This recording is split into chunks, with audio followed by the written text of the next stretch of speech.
കഴിഞ്ഞ ക്ലാസ്സിൽ നമ്മൾ ഹെൽമോൾസ് ഇലക്ട്രിക്കൽ ഡബിൾ ലെയർ അതുപോലെ തന്നെ സീറ്റ പൊട്ടൻഷ്യൽ ഇലക്ട്രോഫോറസിസും ഇലക്ട്രോ ഓസ്മോസിസും ആണ് പഠിച്ചു നിർത്തിയത്. ഇന്ന് നമ്മൾ പുതിയൊരു ടേം കൊയാഗുലേഷൻ അതെന്താണെന്ന് നോക്കാം.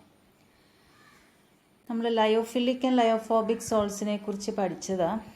അതിൽ ലയോഫോബിക് സോൾസിൻ്റെ സ്റ്റെബിലിറ്റി എങ്ങനെയാണെന്ന് നമ്മൾ പറഞ്ഞു. The stability of lyophobic salts is due to the presence of charge on colloidal particles. അപ്പോൾ ലയോഫോബിക് സോൾസിൻ്റെ സ്റ്റെബിലിറ്റി എന്തിനെ ഡിപ്പെൻഡ് ചെയ്തിരിക്കുന്നത്? ആ കൊളോയിഡൽ പാർട്ടിക്കിളിലുള്ള ചാർജിനെ ഡിപ്പെൻഡ് ചെയ്താണ് ഇരിക്കുന്നത്. ഈ ചാർജ് റിമൂവ് ചെയ്തിട്ടുണ്ടെങ്കിൽ എന്ത് സംഭവിക്കും? ഇവരെല്ലാം കൂടെ കൂടിച്ചേർന്ന് അത് പ്രസിപ്പിറ്റേറ്റ് ചെയ്യും അല്ലെങ്കിൽ കൊയാഗുലേറ്റ് ചെയ്യും. ആ പ്രോസസ്സിന് പറഞ്ഞ പേരാണ് കൊയാഗുലേഷൻ. അപ്പം the stability of lyophobic salts is due to the presence of charge on colloidal particles.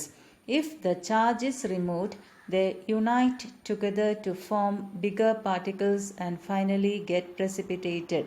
This process is called coagulation or precipitation.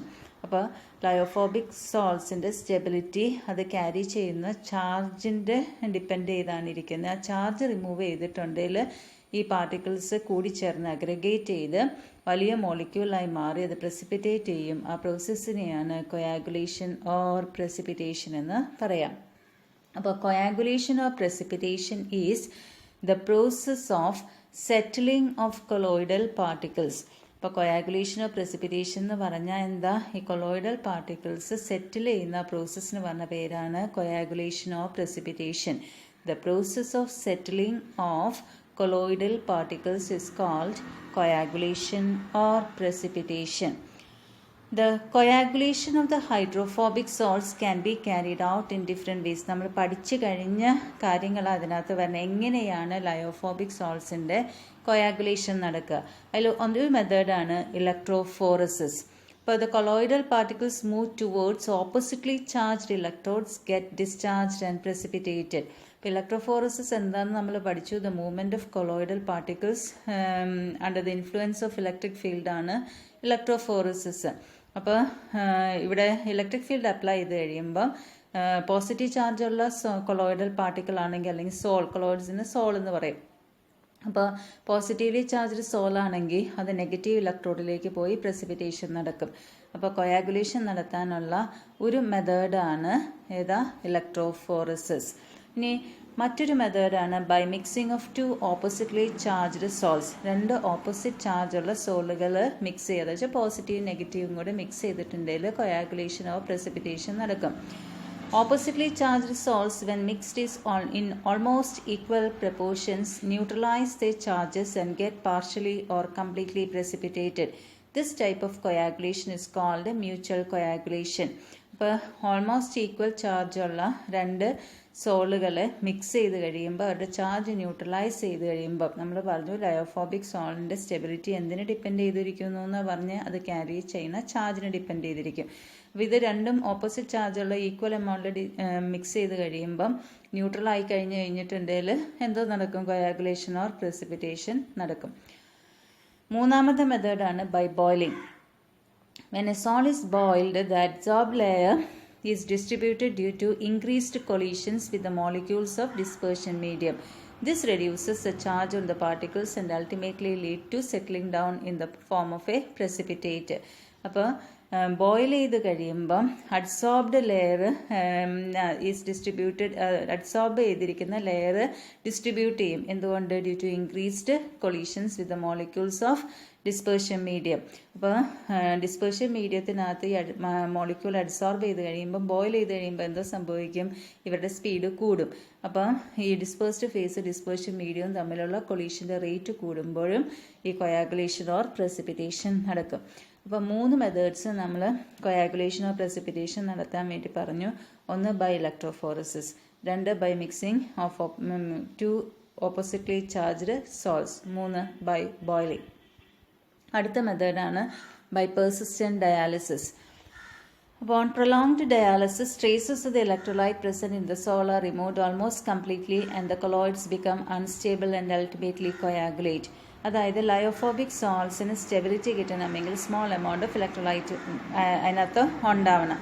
അപ്പോൾ ഡയാലിസിസ് നമ്മൾ പഠിച്ചു കഴിഞ്ഞത് ആ ഇലക്ട്രോലൈറ്റിനെല്ലാം റിമൂവ് ചെയ്ത് കൊളോയിഡിനെ പ്യൂരിഫൈ ചെയ്യാൻ വേണ്ടിയിട്ടാണ്.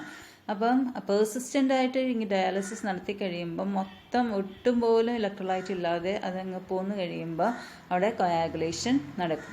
മറ്റൊന്ന് ബൈ അഡീഷൻ ഓഫ് ഇലക്ട്രോലൈറ്റ്സ്. നമ്മൾ ലയോഫിലിക്കും ലയോഫോബിക്കും തമ്മിലുള്ള ഡിസ്റ്റിങ്ഷൻ പറഞ്ഞപ്പം പറഞ്ഞത് അത് എക്സസ് ഇലക്ട്രോലൈറ്റ് യൂസ് ചെയ്ത് കഴിയുമ്പോൾ ആഡ് ചെയ്ത് കഴിയുമ്പോൾ കൊളോയിഡൽ പാർട്ടിക്കിൾസ് പ്രസിപ്പിറ്റേറ്റ് ചെയ്തു. നമ്മൾ ലയോഫിലിക്കിൻ്റെ കേസിൽ small amount of electrolyte have little effect നമ്മൾ പറഞ്ഞു. പക്ഷേ ലയോഫോബിക്കിൻ്റെ കേസിൽ എങ്ങനെയാണ് നമ്മൾ പറഞ്ഞ even A small quantity of electrolyte may cos precipitation എന്ന് പറഞ്ഞു. അപ്പോൾ ലയോഫോബിക്കിൻ്റെ കേസിൽ ചെറിയ തോതിൽ പോലും ഇലക്ട്രോലൈറ്റ് ആഡ് ചെയ്തിട്ടുണ്ടെങ്കിൽ അതെന്ത് ചെയ്യും? പ്രസിപ്പിറ്റേഷൻ നടക്കും. The reason is that the colloids interact with ions carrying charge opposite to that present on themselves. അതിനുള്ള കാരണം എന്താണെന്ന് വെച്ചാൽ കൊളോയിഡ്സ് ഓപ്പോസിറ്റ് ചാർജുള്ള അയോൺസുമായിട്ട് ഇൻ്ററാക്ട് ചെയ്ത് ന്യൂട്രലൈസേഷൻ നടക്കുന്നത് കൊണ്ടാണ്. അപ്പോൾ ഏതൊക്കെ മെത്തേഡ് നമ്മൾ പറഞ്ഞു? ബൈ ഇലക്ട്രോഫോറസിസ്, പിന്നെ by mixing of sols containing equal charges, പിന്നെ മൂന്നാമത്തെ ഏതായിരുന്നു? ബോയിലിംഗ് ആയിരുന്നു. നാലാമത്തെ മെത്തേഡ് ഏതായിരുന്നു? By persistent dialysis. അഞ്ചാമത്തെ മെത്തേഡ് ഏതാ പറഞ്ഞേ? By addition of electrolytes.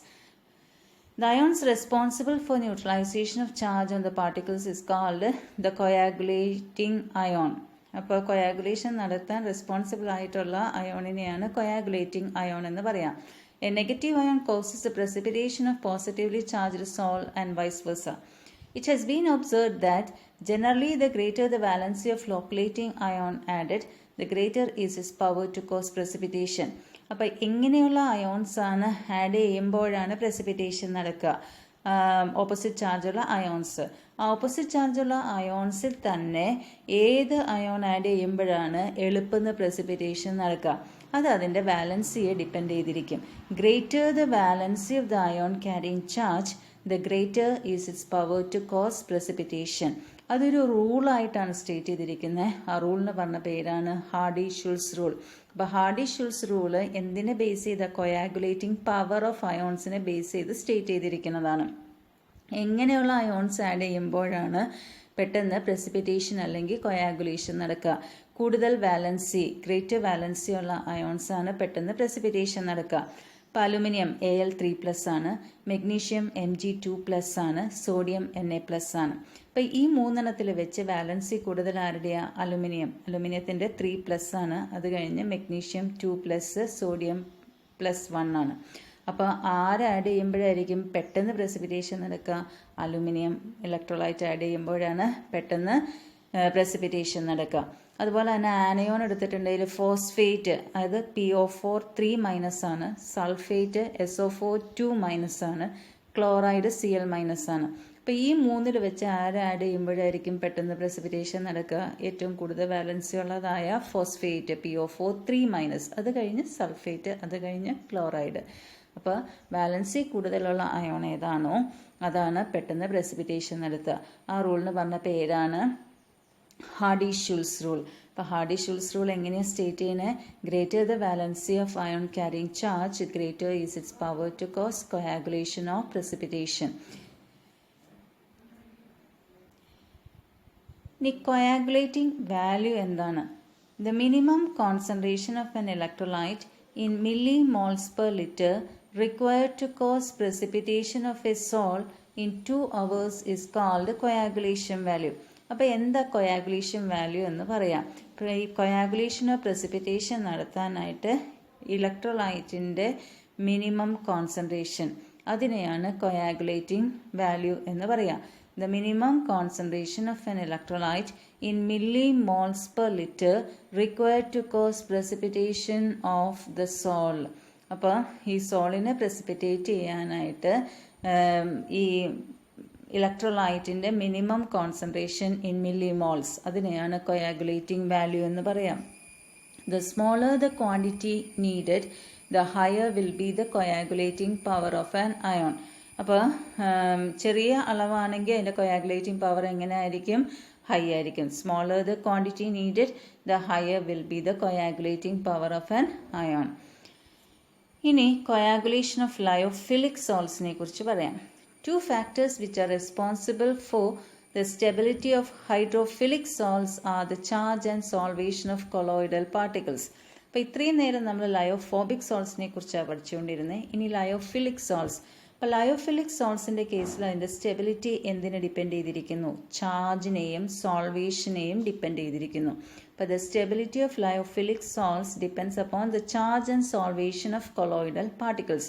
When these two factors are removed, a lyophilic salt can be coagulated. അപ്പോൾ ഒരു ലയോഫിലിക് സോളിനെ കൊയാഗുലേറ്റ് അല്ലെങ്കിൽ പ്രസിപ്പിറ്റേറ്റ് ചെയ്യണമെങ്കിൽ എന്ത് ചെയ്താൽ മതി? അതിൻ്റെ ചാർജ് റിമൂവ് ചെയ്യണം, പിന്നെ അതിൻ്റെ സോൾവേഷനെയും ആണ് അത് ഡിപ്പെൻഡ് ചെയ്തിരിക്കുന്നത്. അപ്പോൾ അതിന് വേണ്ടി എന്ത് ചെയ്യാം? അപ്പോൾ അതിന് വേണ്ടി വി ക്യാൻ ആഡ് ഇലക്ട്രോലൈറ്റ് അല്ലെങ്കിൽ by adding a suitable solvent. അപ്പം ലയോഫിലിക് സോളിനെ കൊയാഗുലേറ്റ് ചെയ്യണമെങ്കിൽ നമ്മൾ സ്യൂട്ടബിൾ ഇലക്ട്രോലൈറ്റ് ആഡ് ചെയ്യാം, അല്ലെങ്കിൽ by adding suitable solvent. When solvents such as alcohol and acetone are added to hydrophilic salts, the dehydration of dispersed phase occurs. അതായത് hydrophilic എന്ന് വെച്ചാൽ water loving souls ആണ്. അങ്ങനെ വാട്ടർ ലവിങ് സോൾസിലോട്ട് നമ്മൾ ആൽക്കഹോളോ അസറ്റോണോ സോൾവെൻ്റായിട്ട് add ചെയ്തിട്ടുണ്ടെങ്കിൽ dispersed ഫേസിൻ്റെ dehydration ആയിരിക്കും നടക്കുക.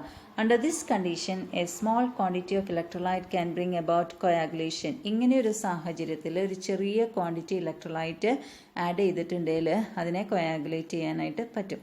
അപ്പോൾ ഇവിടെ ഇത്രയും കാര്യം പറഞ്ഞോളൂ. ലയോഫിലിക് സോൾസിൻ്റെ സ്റ്റെബിലിറ്റി എന്തിനെ ഡിപ്പെൻഡ് ചെയ്തിരിക്കും? അതിൻ്റെ ചാർജിനെയും അതിൻ്റെ സോൾവേഷൻ ഓഫ് കൊളോയിഡൽ പാർട്ടിക്കിൾസിനെയും ഡിപ്പെൻഡ് ചെയ്തിരിക്കും. ഈ രണ്ട് ഫാക്ടേഴ്സ് റിമൂവ് ചെയ്തിട്ടുണ്ടെങ്കിൽ ഇതിന് എന്ത് ചെയ്യാനായിട്ട് പറ്റും? കൊയാഗുലേറ്റ് അല്ലെങ്കിൽ പ്രസിപ്പിറ്റേറ്റ് ചെയ്യാൻ പറ്റും. എങ്ങനെയാണ് ഇത് നടത്തുക? ഒന്നുകിൽ ഒരു ഇലക്ട്രോലൈറ്റ് ആഡ് ചെയ്യുക, അല്ലെങ്കിൽ ഒരു സ്യൂട്ടബിൾ സോൾവെൻ്റ് ആഡ് ചെയ്യുക. ഇപ്പോൾ ഹൈഡ്രോഫിലിക് സോൾ എന്ന് വെച്ചാൽ വാട്ടർ ലവിങ് സോളിൻ്റെ കേസിൽ നമ്മൾ ആൽക്കഹോളോ അസറ്റോൺ പോലെയുള്ള സോൾവെൻ്റ് ആഡ് ചെയ്തിട്ടുണ്ടെങ്കിൽ അത് വാട്ടറിനെ അതിൻ്റെ വാട്ടർ കണ്ടൻറ്റ് അത് റിമൂവ് ചെയ്യാം. അങ്ങനെയുള്ള കണ്ടീഷനിൽ small quantity of electrolyte add ചെയ്തിട്ടുണ്ടെങ്കിൽ നമുക്കതിൻ്റെ കൊയാഗുലേഷൻ അല്ലെങ്കിൽ പ്രസിപ്പിറ്റേഷൻ നടത്താനായിട്ട് പറ്റും. ഇനി protection of colloids. Lyophilic sols stable ആണ്, അത് ബേസിക്കലി അങ്ങനെയാണ്. പക്ഷെ ലയോഫോബിക് സോൾസ് അൺസ്റ്റേബിൾ ആണ്. അപ്പോൾ lyophilic colloids have a unique property of protecting lyophobic sols. Lyophilic stable ആണ്, ലയോഫോബിക് അൺസ്റ്റേബിൾ ആണ്. അതുകൊണ്ട് അൺസ്റ്റേബിൾ ആയിട്ടുള്ള ലയോഫോബിക് സോളുകളെ പ്രൊട്ടക്റ്റ് ചെയ്യാൻ വേണ്ടിയിട്ട് നമ്മൾ ലയോഫിലിക് സോൾസിനെ യൂസ് ചെയ്യും. അന്നേരം ആ ലയോഫിലിക് സോളുകൾക്ക് പറയുന്ന പേരാണ് പ്രൊട്ടക്റ്റീവ് കൊളോയിഡ്സ്. പ്രൊട്ടക്റ്റീവ് കൊളോയിഡ് എന്ന് പറഞ്ഞാൽ എന്താ? Lyophilic colloids used for protecting lyophobic sols. അപ്പോൾ ആരാ ഇവിടെ പ്രൊട്ടക്റ്റീവ് കൊളോയിഡ്? ലയോഫിലിക് ലയോഫോബിക്കിനെ പ്രൊട്ടക്റ്റ് ചെയ്യാൻ ഉപയോഗിക്കുന്നു. അന്നേരം ലയോഫിലിക് സോളുകൾക്ക് പറയുന്ന പേരാണ് protective colloid. Lyophilic colloids have a unique property of protecting lyophobic colloids. When a lyophilic sol is added to lyophobic sol, the lyophilic particles form a layer around lyophobic particles and thus protect the latter from electrolytes. Lyophilic colloids used for this purpose are called the protective colloids.